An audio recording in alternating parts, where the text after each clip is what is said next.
Du Trizac. S'il y en a un dont la sagesse n'est pas encore arrivée avec le temps, c'est bien lui. Toujours aussi mordant que les premiers temps. Benoît Dutrisac. Bon, il y a des affaires que je comprends pas dans la vie, là. Puis des fois, j'appelle Pascal Bérubé pour qu'il m'explique. Il est du Parti québécois, député de Matapédia. Monsieur Bérubé, bonjour. Bonjour. Bonjour, merci d'être avec nous. D'abord, expliquez-moi pourquoi la CAQ a refusé la motion que vous avez déposée hier, puis expliquez-nous la nature de la motion aussi. Une motion sur le site d'injection qu'on trouve au sud-ouest de Montréal. C'est relativement nouveau. Puis le problème, c'est que se posent toutes sortes d'enjeux, je dirais, de santé publique et de voisinage. C'est-à-dire que il y a de la drogue qui se consomme à l'extérieur, y compris du crack. Il y a de l'alcool qui se consomme. Il y a de l'intimidation. Il y a des relations sexuelles devant la bâtisse. Mais à côté de la bâtisse, c'est une école. Alors, il y a des enfants qui ont peur, il y a des policiers qui escortent des enfants. La simple question que j'ai posée, il existe une règle qui dit ça ne doit pas être à plus de 100 mètres, 200 mètres, 300 mètres d'une école primaire? La réponse, c'est qu'il n'y a pas de règle. Il y a une règle sur la malbouffe, pas trop proche d'une école, mais il n'y en a pas sur les sites d'injection. C'est relativement nouveau, d'accord. J'ai demandé au gouvernement par motion, j'ai pas dit le nombre de mètres, pour pas qu'on commence à débattre là-dessus en chambre.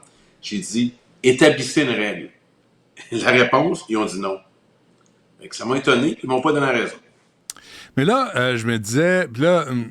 Bérubé, là, tout le monde a un passé, hein? Vous aussi, là, je vous le dis, là.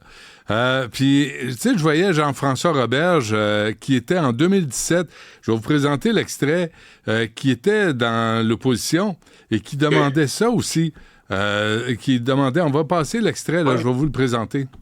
Avec ce site d'injection supervisé très, très près de l'école, ça remet en question le sentiment de sécurité, le choix d'école, le choix d'emplacement pour la famille. C'est quelque chose qui nous inquiète. On espère que, finalement, ça ne s'avérera pas. Puis on interpelle tous les acteurs concernés pour que ça n'arrive pas et qu'il n'y ait pas un site aussi près d'une école.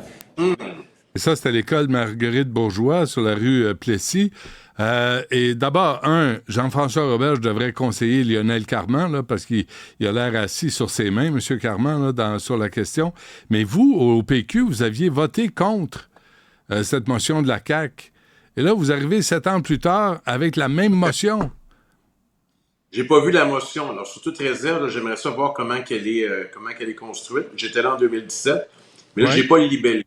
Donc, j'aimerais le voir. Je vais faire la recherche après notre entretien. Parfait.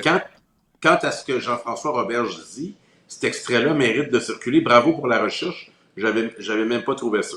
Donc, bravo à votre équipe. C'est une évidence. Et là, ce projet-là, c'est une collaboration entre le gouvernement et le député de Québec solidaire local, M. Clich-Rivard, qui était présent pour les bonnes raisons, pour que ça se passe bien. Mais là, je pense qu'à la fois le député et le ministre devraient dire « faut arrêter ça ». Et pourquoi je vous dis ça? Parce que les gens du sud-ouest de Montréal, c'est nous autres qui appellent, en disant « intervenez » parce qu'ils n'ont pas l'air à vouloir remettre ça en question. Ça se poursuit. Alors, les parents et les citoyens à proximité se tournent vers le Parti québécois. Ils nous ont demandé d'intervenir. Et c'est pour ça qu'on a fait je veux pas être déplaisant, mais pourquoi vous l'avez pas fait en 2017? C'est la même maudite question, là. C'est le même problème, là. J'ai pas vu le libellé, M. Dutrisac, mais je vais vraiment faire la recherche. Je sais pas à ce moment-là. Mais je peux vous dire que pour cette année, c'est une évidence. Quiconque passe dans ce coin-là voit qu'on ne rend pas service. Si on crée d'autres problèmes dans le voisinage, on ne rend pas service. Donc, il devrait y avoir des règles assez claires sur les sites d'injection à Montréal. Je pense qu'il y a un enjeu aussi à Rosemont qui se pointe tranquillement. Ouais. Il y a des craintes aussi. C'est sûr qu'il n'y a personne qui veut ça à côté de chez eux, mais si on avait au moins des règles minimales, il me semble que ça serait de nature à donner davantage confiance dans le processus. M. Bérubé, j'ai parlé à tous les intervenants, là. Tu sais, Mme Desilets qui s'occupe de la maison Benoît Labre, qu'on peut pas blâmer, là, qui fait un travail exceptionnel dans des conditions difficiles. C'est au niveau du leadership politique où ça se passe. J'ai reçu tantôt Simon Lévesque, justement pour l'église Sainte-Bibiane, qu'on veut transformer là, en refuge 24 heures par jour dans un quartier où il y a 5 écoles, dont une à 200 mètres. Et là, je dis, est-ce que vous avez parlé à M. Carman? Ah, il va m'envoyer un de ses valets. Est-ce que vous avez parlé à Valérie Plante? Ah, non, il faut aller au conseil municipal. Qu'est-ce qui se passe avec la politique, M. Bérubé, au Québec? Qu'est-ce qui se passe avec les politiciens à Québec qui ne s'abaissent plus, on dirait, à parler aux citoyens quand ils ont besoin d'aide?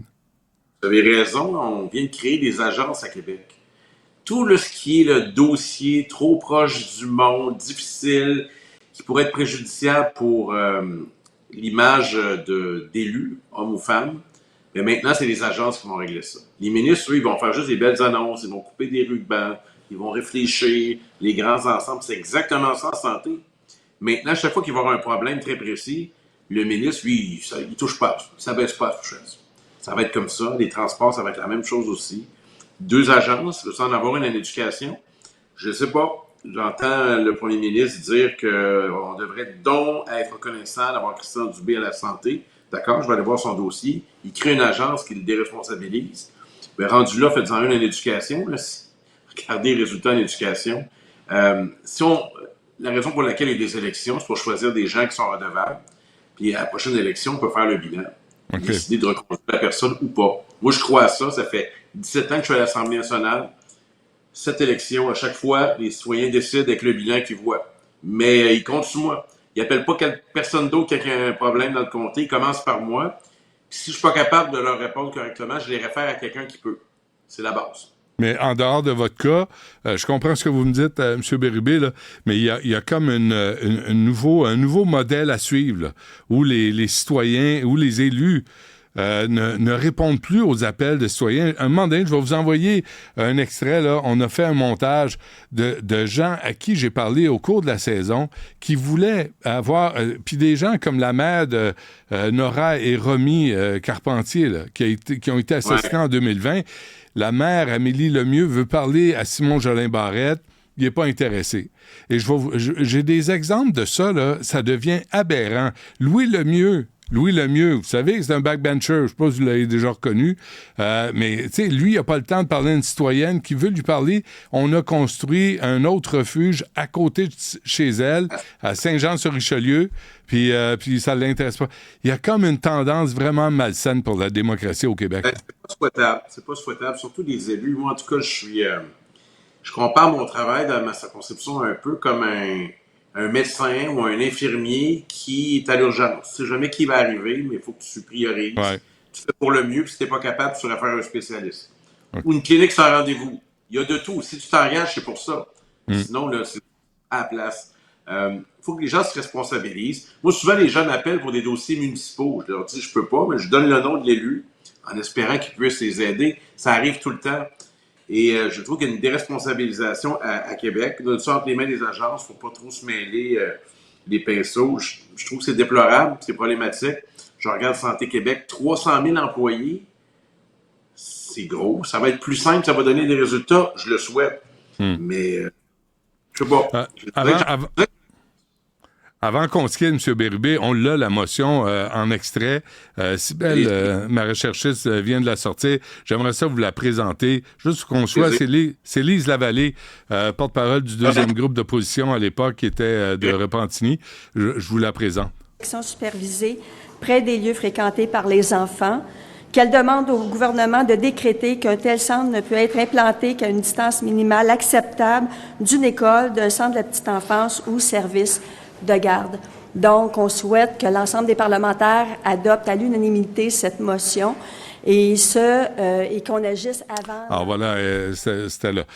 Ça n'a pas été fait il y a 7 ans, ça se fait pas là. Il y a un problème, là. Oui, puis il faudrait retrouver, on parlait de quel site d'injection. Je suis curieux, j'aimerais ça qu'on y revienne éventuellement, si vous avez le temps dans votre émission, à un autre moment. Je veux vraiment faire le suivi, puis faire un comparatif. Dossier de l'époque. Je vais regarder ça pour vous. Ça m'intrigue. Okay. Mais dans tous les cas, en tout cas, les parents qui ont de jeunes enfants qui sont obligés de voir les policiers les escorter, là. Ça n'a pas de sens. C'est pas une idée. Non, c'était les locaux de l'organisme Spectre de rue qui était à côté de l'école Marguerite Bourgeois. Mais reparlons-nous là-dessus. Je finis vendredi prochain. Si on peut faire ça la semaine prochaine, ça serait parfait. On termine demain à l'Assemblée nationale, alors vous allez avoir plus de misère à avoir en entrevue les élus de la CAQ. Ah oui, on vous dit ça. Non, ils vont pas souvent, je pense, vous voir. Non, c'est ça, j'allais conclure en disant, je l'ai dit ailleurs, ils ont commencé à se comporter comme les libéraux sous Philippe Couillard, parce que là, ils sont vexés, alors ils viennent plus en entrevue, là, puis c'est ça, on peut pas leur poser de questions, c'est la meilleure façon. Il y a un problème, là, présentement, avec la CAQ, vraiment qui se comporte comme les libéraux sous Philippe Couillard, mais à dire ça, moi, je m'aide pas, hein, j'ai perdu une job déjà. On se parlait avant. On se parlait sur une autre antenne autrefois. Ouais, c'est ça, hein? C'est la vie. Pas parce que c'était complaisant, parce qu'il y avait un échange qui était pas mal stimulant. Moi, j'aimais ça en tout cas. Oui, moi aussi. Pascal Bérubé, reparlons-nous sur cette affaire-là, mais c'est pas dans le but de vous piéger, c'est dans le but que tout le monde, mette l'épaule à la roue pour aider les enfants au Québec face à ce problème qui est compliqué à gérer. C'est pas simple, là. On va l'admettre, là. C'est pas simple. L'itinérance, toxicomanie, santé mentale, c'est un problème qui est compliqué. Tout à fait. Puis je suis en mesure d'observer ça parce que ma vie se passe pas juste dans mon comté. Une bonne partie de ma vie se passe dans Hochelaga-Maisonneuve. Ma conjointe y habite. Donc, j'observe tout ça. Des inquiétudes, des phénomènes qui sont exacerbés. Puis aussi des façons de faire en sorte que ça fonctionne pour tout le monde, pour le voisinage, pour les gens qui ont besoin de soins. Il me semble qu'il y a moyen de faire ça plus intelligemment que ce qu'on retrouve là dans le dossier qui nous préoccupe aujourd'hui. Pascal Bérubé du Parti québécois, merci. À la prochaine. Au revoir.